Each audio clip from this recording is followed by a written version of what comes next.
Let's welcome Dr. Raymond Lowe.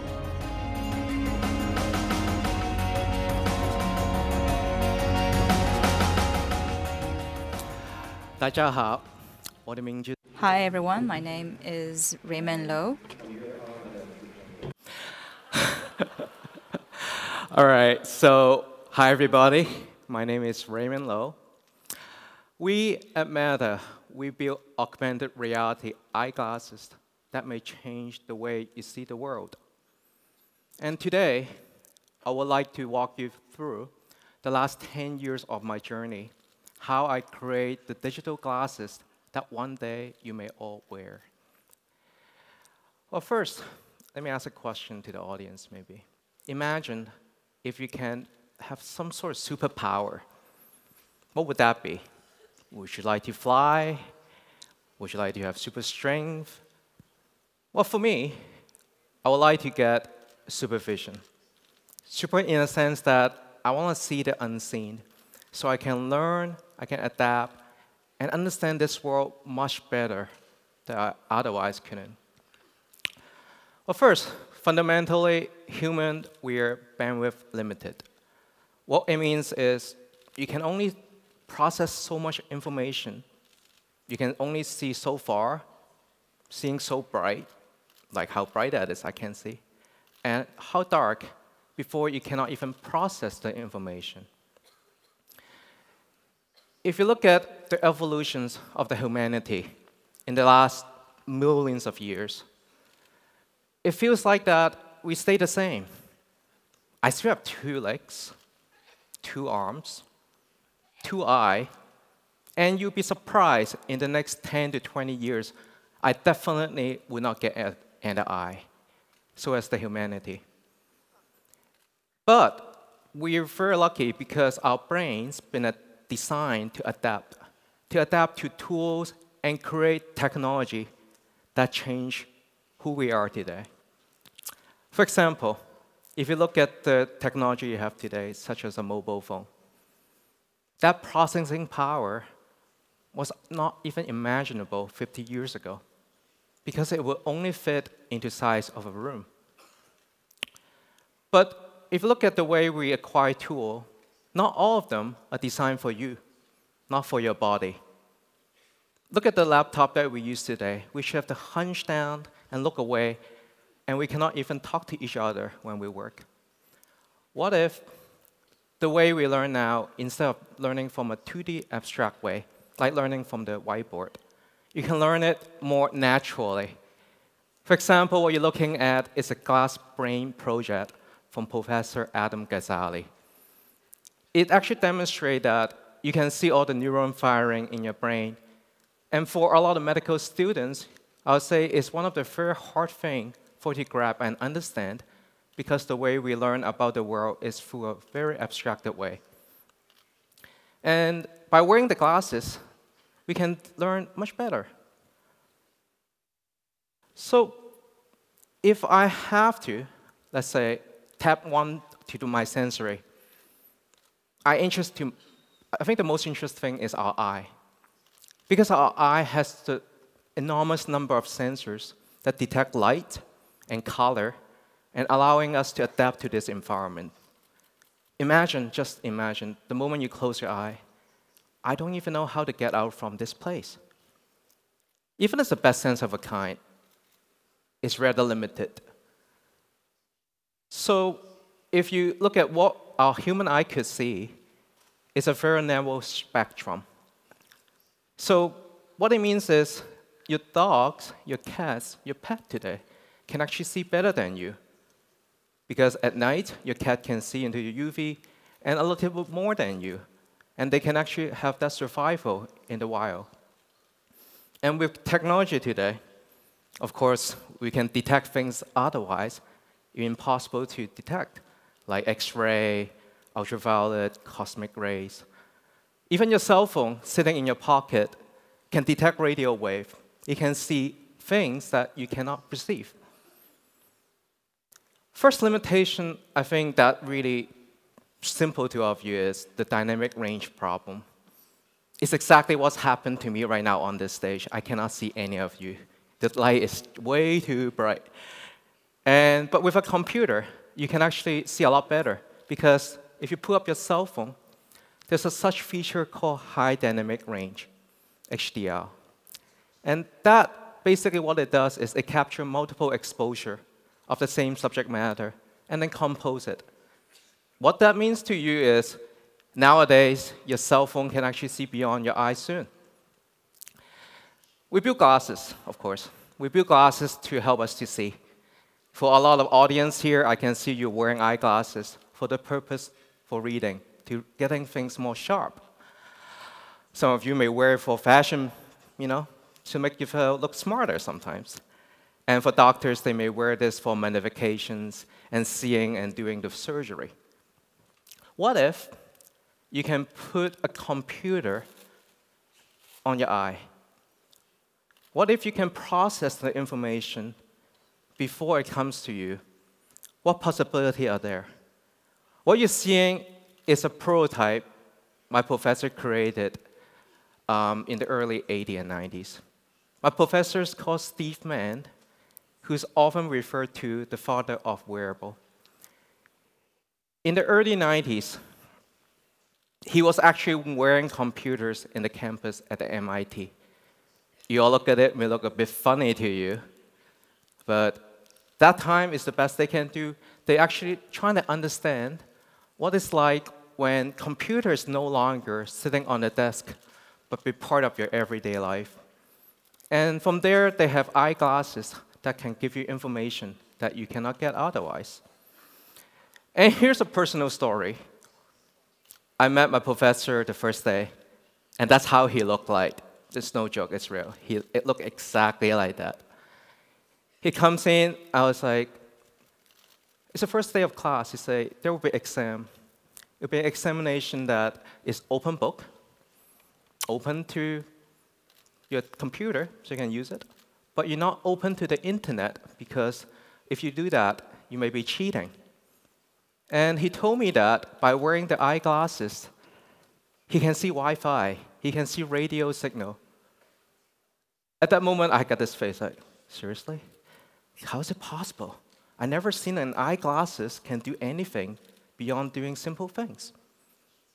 That's the journey I started. I think about, let me join you. Let's start the journey. At there, we built many prototypes, because I believe that in order to learn something, you have to try it many times. And the first thing I tried was to extend the dynamic range. So by extending, we actually extend to the extreme way, to that extreme. We're wearing a helmet actually can see beyond any human can see today. And what we do with it, we weld with it.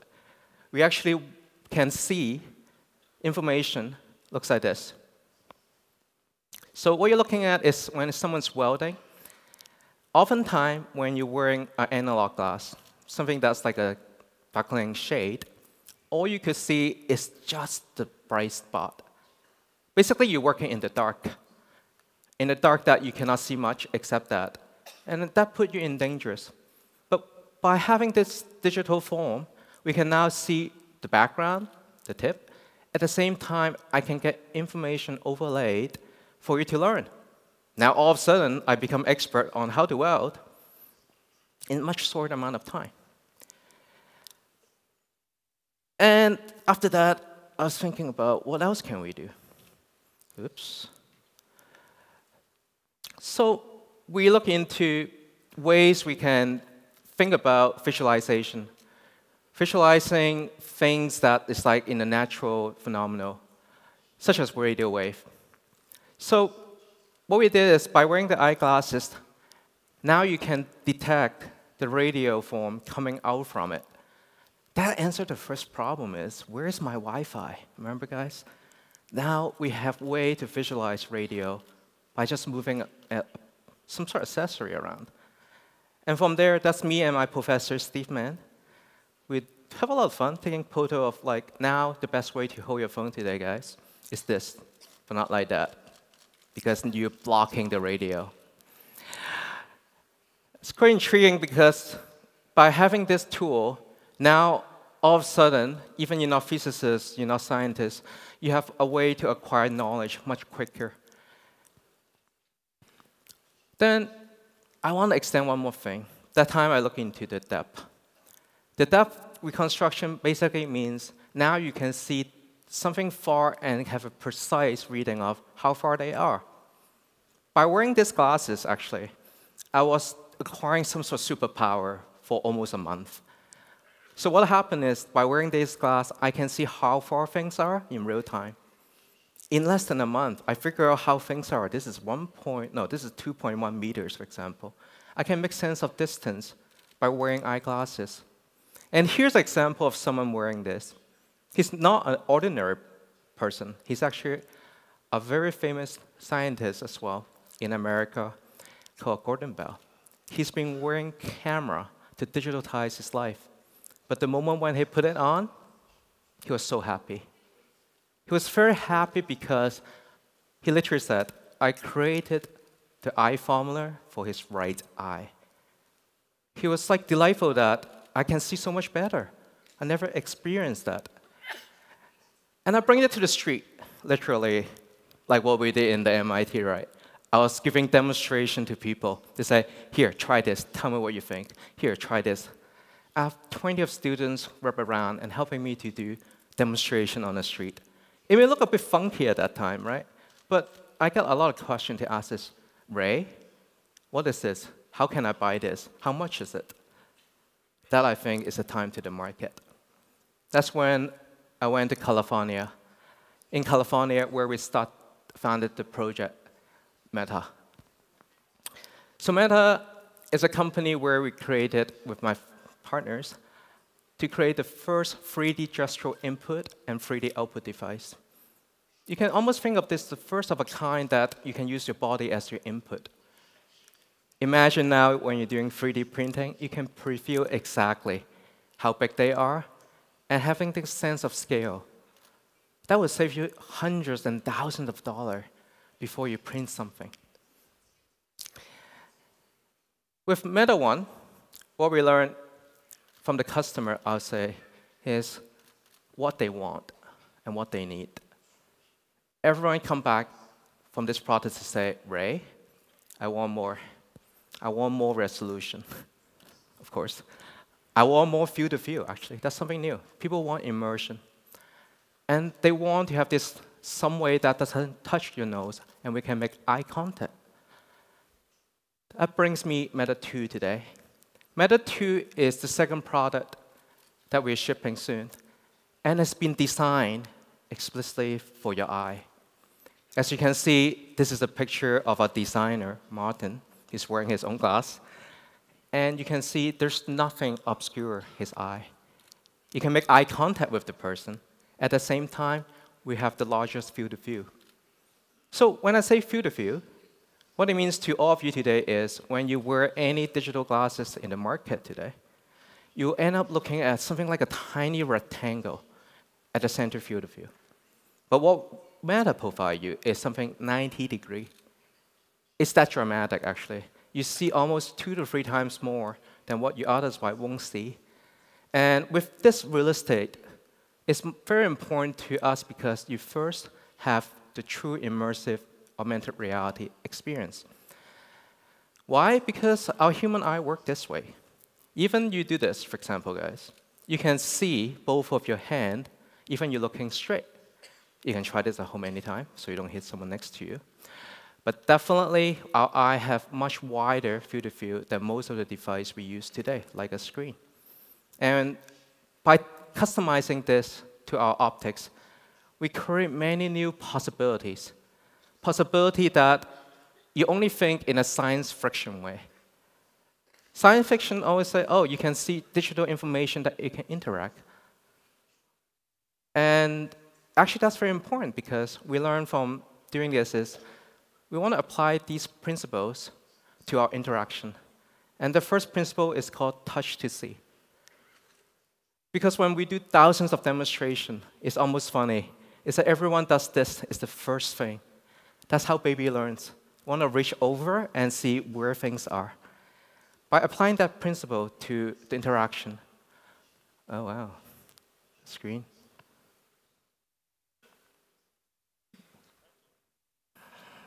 Okay, there we go. Let's go back.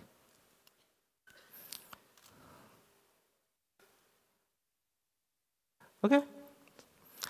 That's why you wear glasses sometimes. Definitely will see better. So with this now, you can actually see information in the real world. Not only that, you can touch them and learn about the behavior. You can sculpt, you can do things that are only possible with only this device.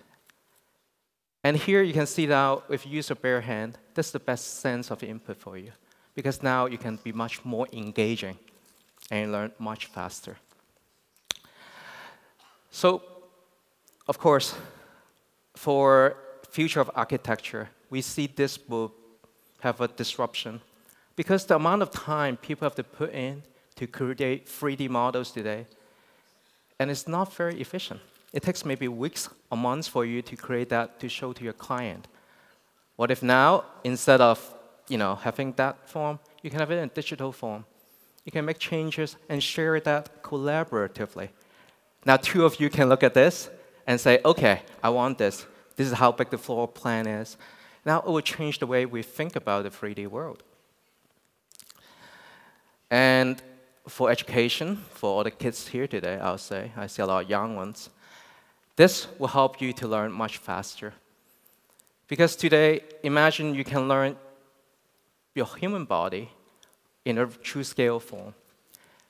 I was in a medical school a couple of weeks ago. I interviewed a lot of doctors, students, I'll say. I say, what's the biggest pain point you have? The first thing they feel is actually human anatomy. And that's why. I said, because we learn it from a textbook, from an abstracted way. It's just so hard for our brain to perceive it, translate it into 3D, put it back into the scale, and understand what it means to you. But by wearing eyeglasses, what that means to you now is you have direct understanding of it. And for shopping, of course, I think everyone loves to shop. This will change the way you shop because you can, there we go. Oh, Jesus, interesting. There we go. So you can now preview what you see before you buy.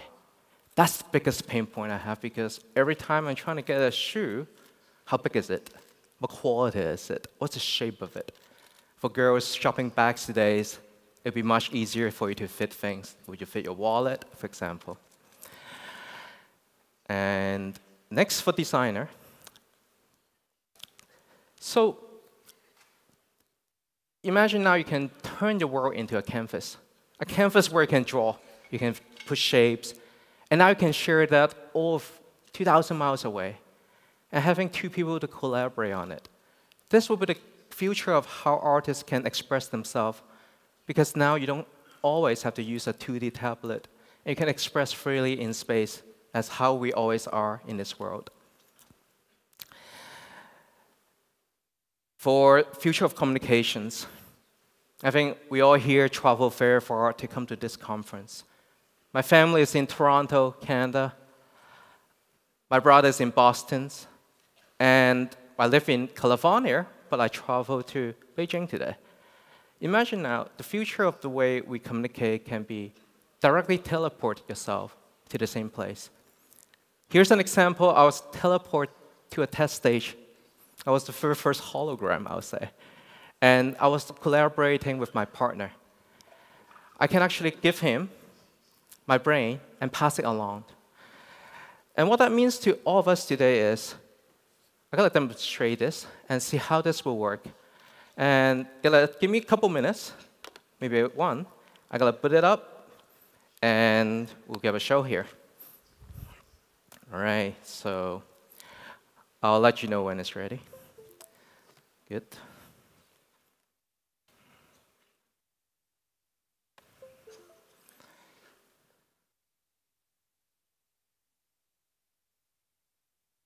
Just wait a second.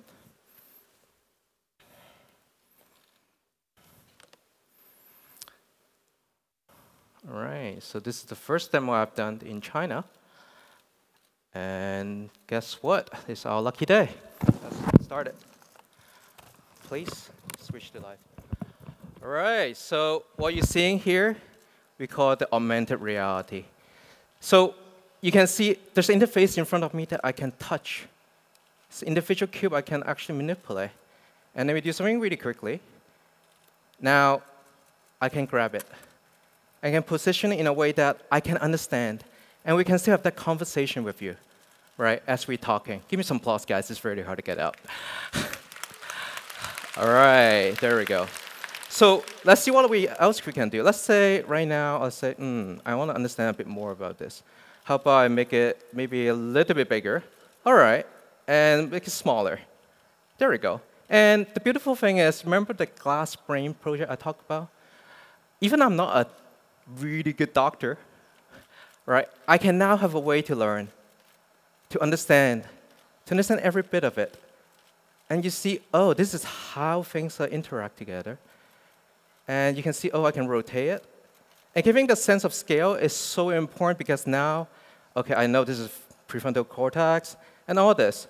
With this way of learning, I believe this will change the way we learn and understand this world. And that's why we call this the natural machine. Natural in the sense that this will be true extension of your body and mind, an extension where digital information is no longer living within the panel, but live around within us. Thank you.